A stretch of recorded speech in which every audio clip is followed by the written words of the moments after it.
Friends, like all of us, you must be fascinated by the word revelations.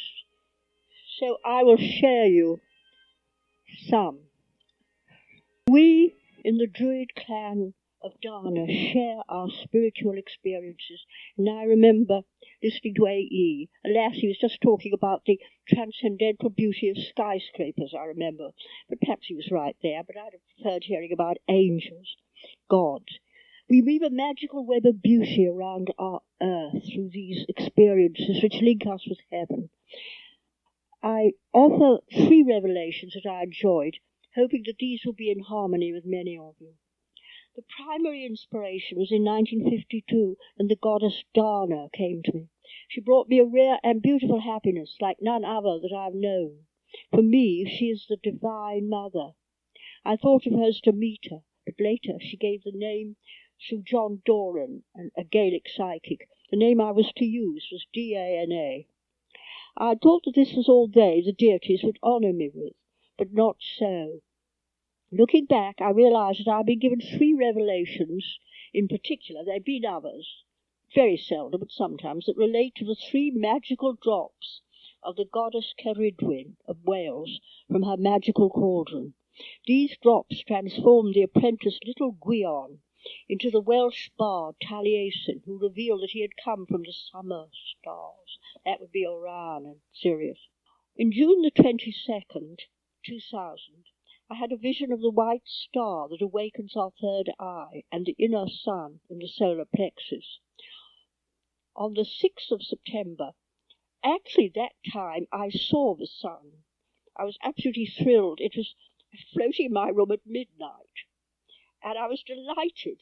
It was gold, and actually there. I know some scientist blokes described it at the BBC, these things, as gaseous layered plasmic vortices. That's rather long, as sun does for me, and I thought that was utterly wonderful. But on the 6th of September, I had a vague idea it was, before I went to sleep it was there, and it woke me up like a sort of explosion. It came right through me. On Tuesday, the 26th of September, the goddess Brigid appeared to me. That was this whole cycle, so it started on the summer solstice and ended on the Thesmophoria, the goddess mysteries, on the 26th of September.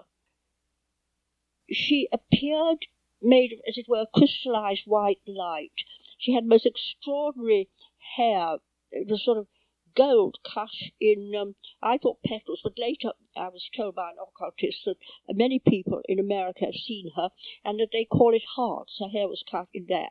She appears as a goddess and as a woman with brown hair, and later on as a nature spirit with red hair. Anyway, she appeared to me as goddess. What was interesting was that on her right was a suspended crystal, and on her left was a very, very large transparent pillar. In the pillar were sort of atoms, I gathered. She struck a silver sound as a wand on the suspended crystal. Now, this was what was interesting. I saw her clearly, but even after she vanished, I could hear the sound, and that sound was altering atoms. What I wish to share is that sonics affect our physical bodies. The veil between our world and the etheric realm is being withdrawn. We are advised to watch and listen, especially at dawn and dusk. She came to me as Brigid of Alchemy. Alchemy teaches that we all come from the same divine source. Hence, evil can be transmuted into good by inspired intuition. I believe there are no totally evil beings, but evil thoughts and deeds. And this does help one, even in healing. You can say that person did evil, did horrible things, but you don't say they are evil. I found this is a very, very good way of health, actually. So you can say, I do dislike that person saying horrible things about people, but that person has done me a good deed in some way. There's always something you can find. That's super for your health. People want to know why I flourish at 91. Perhaps that's part of it. Acknowledge evil, but don't accept it. The artist, writer, and musician can strike a divine chord within any being and so effect transformation. It's a lovely way of alchemy. There are other ways. Good is real. Evil is only the poisonous residue from Ceridwen's cauldron. It's part of her growing up.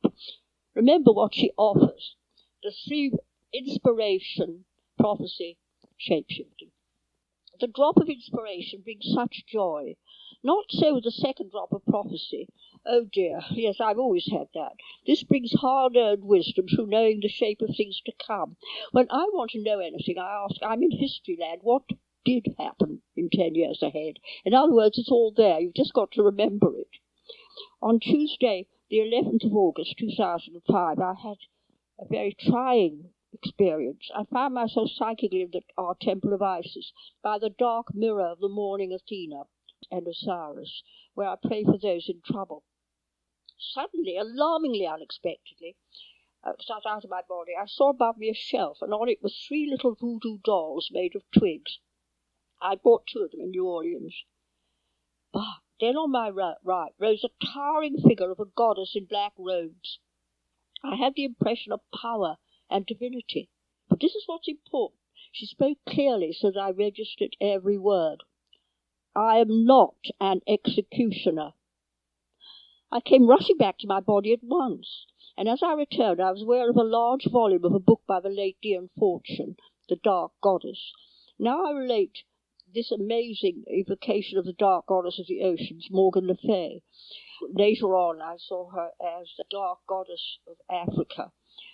In Ireland we call her Morrigan, the great queen of all rivers. In Africa they call her Yamaya, the African goddess of oceans. And because of the voodoo figures, I acknowledged her as the goddess Yamaya.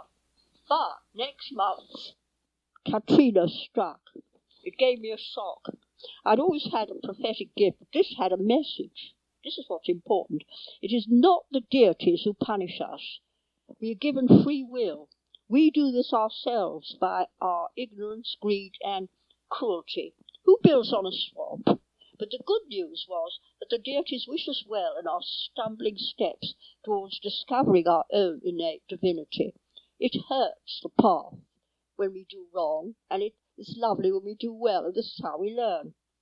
The most recent revelation, again, is unexpected, different. I may say that the goddess Pele was the only Polynesian I met on these very tourist-ridden islands, at least 2 of them. When she came to me, I had not the faintest idea who she was. She came not on the volcanic Big Island, which I loved, but on Paradise Island, Kauai, which I found a bit sinister. I don't know why at all. It was she who awakened my crown chakra. It was amazing. I was aware of the presence of a woman at dawn, my first night at Kauai. She had very thick black hair, slightly touched with red and pulled back.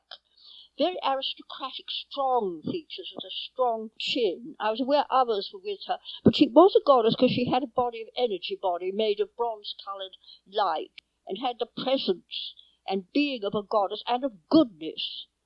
I did know that somehow she had come to me for a reason, because she awakened my crown chakra. Now, I thought I'd always had a crown chakra, because I felt my third eye, most of us had, static in your head. But this was, I could feel it above my head.